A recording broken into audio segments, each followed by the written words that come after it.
Na kratko vam želim predstaviti aktivnosti, katere smo imeli pred skoraj 2 letoma, takrat, ko smo sprejemali zakon o dohodnini. Namreč v zadnjem času se pojavljajo na nek način tudi izgovori ali pa obtožbe, da je prav Ljudska stranka kriva za to, da so sedaj dobili nosilci in tudi lastniki kmetijskih zemljišč po Sloveniji to pavšalno obdavčitev preko katastrskega dohodka. Jaz želim to odločno zavrniti, namreč že iz same koalicijske pogodbe izhaja, da smo si v bistvu takrat kot Ljudska stranka izborili v same koalicijski pogodbi drugačno rešitev, kot je tukaj zapisana v zakonu. In potem ves čas sprejemanja zakona o dohodnini smo se usklajevali tako v okviru poslanskih skupin, kot ves čas je bila prisotna tudi naša stanovska organizacija, katero vodi gospod Igor Hrovatič, Kmečka zveza, katera nas je tudi strokovno suportirala v tem pogledu. In osnovno izhodišče naše je bilo, da se z sprejetjem zakona o dohodnini ne sme poslabšati dohodkovni položaj kmetij.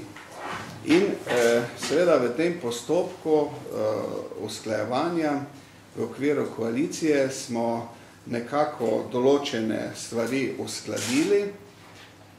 Seveda, če povem podatek, da smo vložili 16 amandmajev za drugo obravnavo, potem seveda se nismo mogli vsega dogovoriti. In koalicijski partnerji iz Nove Slovenije so vložili 4 amandmaje, SDS pa enega.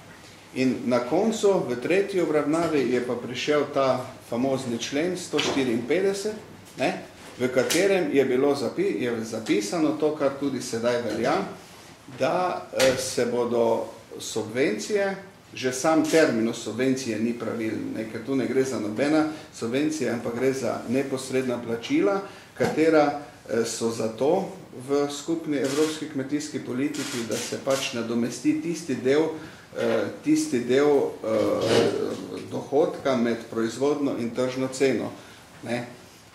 In torej tisto v tej tretji obravnavi smo potem smo izglasovali ta 154. člen z obljubo Ministrstva za finance, da bo sprejet in da bodo pripravili tudi zakon o katastrskem dohodku, ki bo primerljiv in ki bo kompatibilen z zakonom o dohodnini. In to se po 2 letih ni zgodilo in na to smo tudi večkrat opozarjali.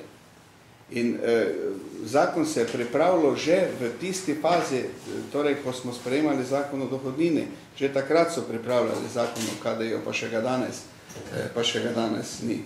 Zato odločno seveda te stvari zavračamo. In imamo tudi tukaj, kolikor želite, tudi vse obrazložitve, ki smo jih dali v zvezi s tem za 154. člen, kjer smo predlagali, da se črta. Ampak seveda, podprli smo pa zakon za to, ker smo pač dobili obljubo, vse smo konec koncev koalicija,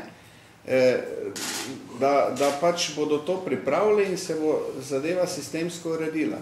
In to se ni zgodilo.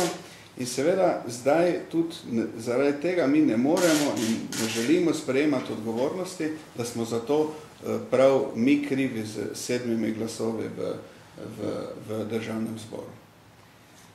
Morda toliko, sedaj, da še povem, da bomo seveda podpiramo ustavno presojo in tudi to, da se zadrži zakon v tem delu, izvajanje zakona v tem delu, ker konec koncev, pogledajte, to se nam ne zdi logično, da sedaj bodo prišle odločbe za dohodnino za leto 2007, v katerih bodo vsi nosilci, vsi lastniki kmetijskih zemljišč, bo jim prištet ta pavšalni del KD-ja, oziroma ta pavšal subvencij, pravzaprav pa še za leto 2007 niti subvencije niso bile izplačane.